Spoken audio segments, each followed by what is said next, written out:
Hola, buenas tardes jóvenes. Los saluda su profesora Cristina Márquez de Literatura para nuestra videoclase semanal. El día de hoy vamos a estar hablando acerca de la siguiente etapa de la poesía que hemos estado viendo a través de su evolución, ¿verdad? Durante la última clase estuvimos hablando de cómo era la poesía durante el Renacimiento. Hoy vamos a hablar de la siguiente etapa o parte de la evolución de la poesía, que es el barroco. El barroco también, como el Renacimiento, forma parte de la que es conocida como época moderna y tiene diferentes características que vamos a platicar a continuación. Para empezar, de manera general, el barroco fue un movimiento artístico literario, pero también se dio en la arquitectura, se dio en la pintura, se dio en el teatro, por ejemplo, que consistía en recargar las cosas de ornamentos, es decir, recargar las cosas de decoraciones, en el caso de la poesía, pues de ornamentos poéticos, ¿no? Cuando hablamos del barroco estamos hablando de mucha decoración y de mucha exageración. De manera literal, lo podrían ver en esas construcciones que son iglesias. Les puse esas imágenes como ejemplo, como para que captemos la parte de que el barroco era muy sobrecargado en decoraciones, ¿no? Eso en la arquitectura. ¿Cómo se refleja eso en la poesía o en la literatura? Bueno, pues con muchas decoraciones en cuanto al lenguaje, utilizando palabras complejas, o que llamen mucho la atención, también conocidas como palabras rimbombantes, por ejemplo, que sirvan de decoración, con una rima muy marcada o con mensajes muy profundos. Entonces, vamos a ver un poquito de cómo se dio esto del barroco en la poesía. España fue el país que más brilló en cuanto a esta corriente o en cuanto a esta época de la literatura. ¿Sí? Como sabemos, en la etapa pasada, España tuvo un renacimiento muy distinto al resto de Europa. Ellos, digamos que hasta cierto punto, permanecieron en la Edad Media. Esto les trajo bastantes problemas como país, ya que tuvieron muchas pérdidas tanto económicas como políticas, porque el Renacimiento permitió que el resto de Europa avanzara en muchísimas cosas, sobre todo en situaciones económicas y políticas, y como España decide permanecer en esto de lo religioso, pues se pierden un poco del avance económico, político y de las ciencias, ¿no? Entonces, pues España para el momento del barroco, que es en el siglo de 1600, están en un momento muy, muy difícil y brillan de otra manera, por así decirlo. Ya que no podían tener un resplandor en lo económico y lo político, ellos tienen un resplandor en lo artístico, en específico en la literatura. De hecho, a la literatura del barroco español también se le conoce como el siglo de oro español, que es el siglo de 1600, porque se dice que en ese siglo la literatura española ha dado su mejor literatura hasta ahora. En lo que sobre todo se dio el barroco español fue en la poesía y en el teatro. Ahorita nos vamos a enfocar solo en cómo se dio en la poesía. Para empezar, había dos corrientes diferentes de la poesía barroca española, el culteranismo y el conceptismo. El conceptismo consistía en crear poesía priorizando la belleza contra la claridad.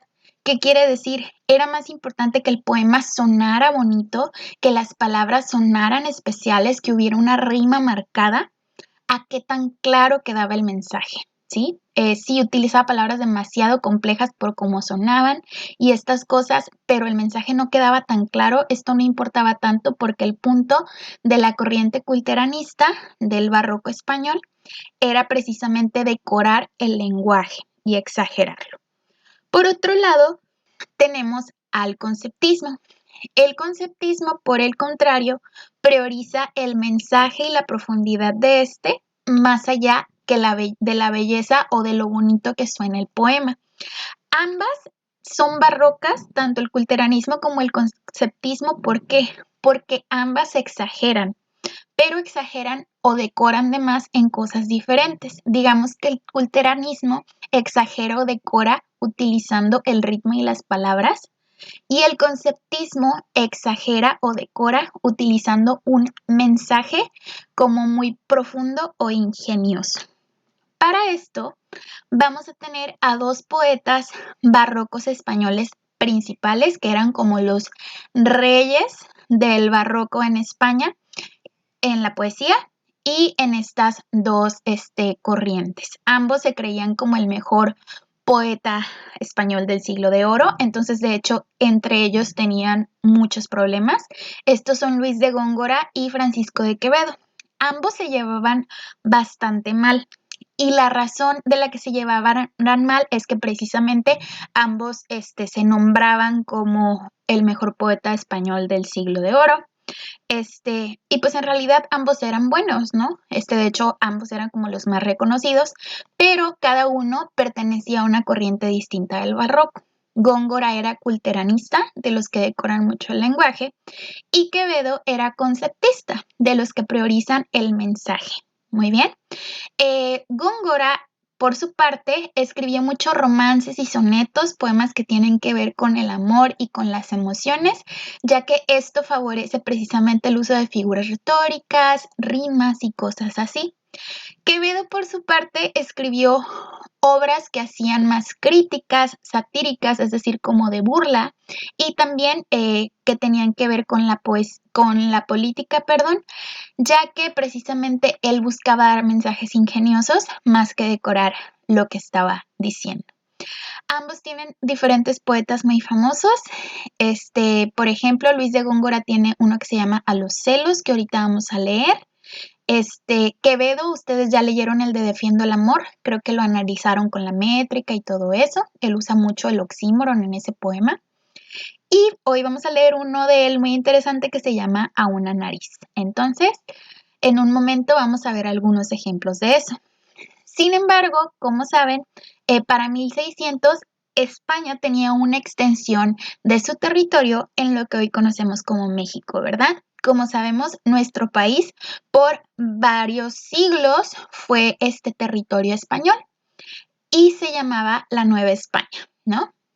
Entonces, en la Nueva España también va a estar ocurriendo el barroco y precisamente va a estar aquí la que, en mi opinión, es la mejor escritora o poeta barroca. Ahorita vamos a platicar por qué pienso esto.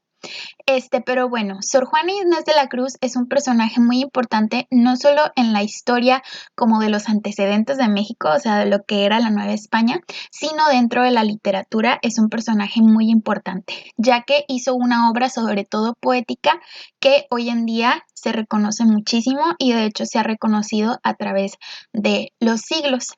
A diferencia de Luis de Góngora y Quevedo, que cada uno pertenecía a corrientes distintas, es decir, Góngora culteranista y Quevedo conceptista, podríamos decir que Sor Juana es lo mejor de dos mundos. ¿En qué sentido? Ella mezclaba lo culteranista y lo conceptista. Utilizaba palabras muy complejas, para decorar el poema, para cuidar el sonido, pero también tenía mensajes súper ingeniosos y profundos. Entonces, ella es como la mezcla de estas dos corrientes, no pertenece a una en específico. Pero bueno, como les he dicho, la mejor manera de entender la literatura es leyéndola, entonces vamos a leer algunos de los poemas de Quevedo, Góngora y Sor Juana. Vamos a empezar con uno de Góngora, se llama A los celos. Les recuerdo que Góngora buscaba mucho usar palabras especiales, figuras literarias o retóricas y la rima. Entonces vamos a ver si lo logra. Dice, A los celos. Oh niebla del estado más sereno, furia infernal, serpiente malnacida, oh ponzoñosa víbora escondida, de verde prado en oloroso seno. Oh entre el néctar de amor mortal veneno, que en vaso de cristal quitas la vida. Oh espada sobre mí de un pelo asida, de la amorosa espuela duro freno. Oh celo del favor verdugo eterno, vuélvete al lugar triste donde estabas, o al reino si allá cabes del espanto. Mas no cabrás allá, que pues a tanto, que comes de ti mismo y no te acabas, mayor debe ser que él mismo.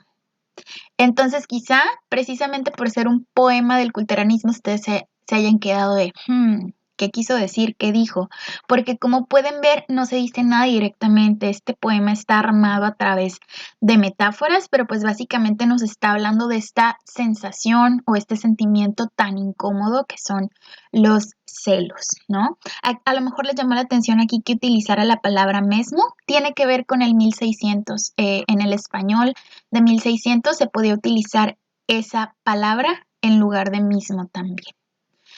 Bueno, antes de que leamos un poema de Quevedo, vamos a leer otro de Góngora. ¿Por qué? Porque ustedes les digo, ya leyeron uno de Quevedo, que fue el de Defiendo el amor, el que decía, es fuego abrasador, es hielo helado o al revés, algo así. Es hielo abrasador, es fuego helado, así era, ¿no? Entonces, vamos a ver otra cosa que creo que les va a interesar un poco más. Aquí tienen esta imagen un poco chistosa de Góngora y Quevedo, así como a punto de pelear o con guantes de box. Y la razón es la siguiente, ellos de verdad no se podían ver ni en pintura, se caían súper, súper, súper mal. Entonces, de hecho, si se llegaban a encontrar, por ejemplo, en un bar o algo así, se empezaban a pelear y a su manera, la manera en que peleaban era a través de poesía, es decir, presumían, ¿no? Su capacidad de hacer versos en ese momento. De hecho, se cree que este es el origen de lo que hoy en día son como las peleas de rap o los slams de poesía y ese tipo de cosas, porque pues eso se aventaban ellos. Y de hecho, en una ocasión, cada uno le escribió un poema al otro, como buscándole pleito. Entonces, vamos a leer estos dos poemas porque son bastante interesantes y chistosos. Tenemos que a no le vamos a entender tanto la ofensa porque como lo escribió Góngora para Quevedo, ¿no? Entonces, como Góngora era mucho decorar el lenguaje y utilizar metáforas y esas cosas, pues no se le entendía claramente qué quería decir, ¿no? Pero sí se alcanza a ver que, pues que le está buscando ofenderlo. Entonces, vamos a ver este poema. Voy a ir haciendo pausas explicando qué quiso decir en ocasiones, ¿ok? Para que lo entendamos con mayor profundidad. Entonces dice, a Francisco de Quevedo, Anacreonte español, no hay quien os tope, que no diga con mucha cortesía, que ya que vuestros pies son de lejía, que vuestras suavidades son de arrope.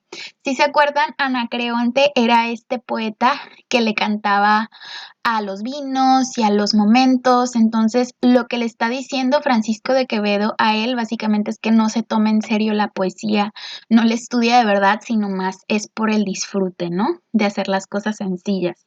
Se dice que se dice que Quevedo estaba sambo, es decir, caminaba como con los pies abiertos, así como pingüinito. Entonces, por eso dice eso de que ya vuestros pies son de lejía, ¿no? Vamos a continuar. Dice, no imitaréis al Teresiano Lope que al velero Fonte cada día sobre suecos de cómica poesía se calza espuelas y le da un galope. Con estas metáforas y palabras complejas y referencias a personajes, de nuevo creo que tiene que ver con la manera de caminar de Quevedo. Dice, con cuidado especial vuestros anteojos Seraí, dicen que quieren traducir al griego no habiéndolo mirado vuestros ojos. Aquí básicamente Quevedo se estaba burlando de que, perdón, revuelvo los nombres porque lo estoy viendo en el título, pero aquí especialmente Góngora se estaba burlando de que Quevedo utilizaba lentes con muchísimo aumento y le está diciendo, uy, sí, traduces del griego y te quieres hacer muy acá haciendo estas traducciones, pero ni siquiera tus ojos han mirado directamente este idioma, ¿no? Pues precisamente porque lo ve a través de unos lentes. Por último dice, prestádselos un rato a mi ojo ciego, porque aluce a que ciertos versos flojos y entenderéis cualquier gregüesco luego. Entonces está básicamente diciendo que mejor le preste sus lentes porque él puede hacer mejor poesía con ellos, ¿no? Entonces aquí ven estos hombres que pues se creían muy poderosos en la poesía, pero no se podían concentrar en su propio trabajo, ¿no? Era muy extraño que se tuvieran que estar echando. Francisco de Quevedo era bastante más directo que que Góngora a la hora de escribir. Y creo que desde el título van a saber sobre qué cosa está hablando Quevedo para burlarse de Góngora. Vamos a leerlo. Dice, a una nariz. Érase un hombre a una nariz pegado. Érase una nariz superlativa, una nariz sayón y escriba, érase un peje espada muy barbado. Ya saben que los peces espada pues de lado son, podríamos decir que narizones, ¿no? Dice, era un reloj de sol mal encarado, érase una alquítara pensativa, érase un elefante boca arriba, era Ovidio Nazón más narizado.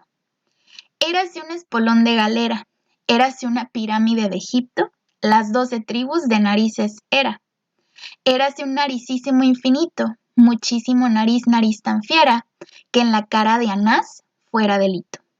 Aquí Quevedo hace muchas referencias a cosas que tiene que ver con los israelíes, porque como saben se dice que los judíos en muchas ocasiones pues son narizones, entonces Quevedo como que juega con esta parte de que Góngora era aún más narizón que ellos, ¿no? Por favor, ve la segunda parte de este video.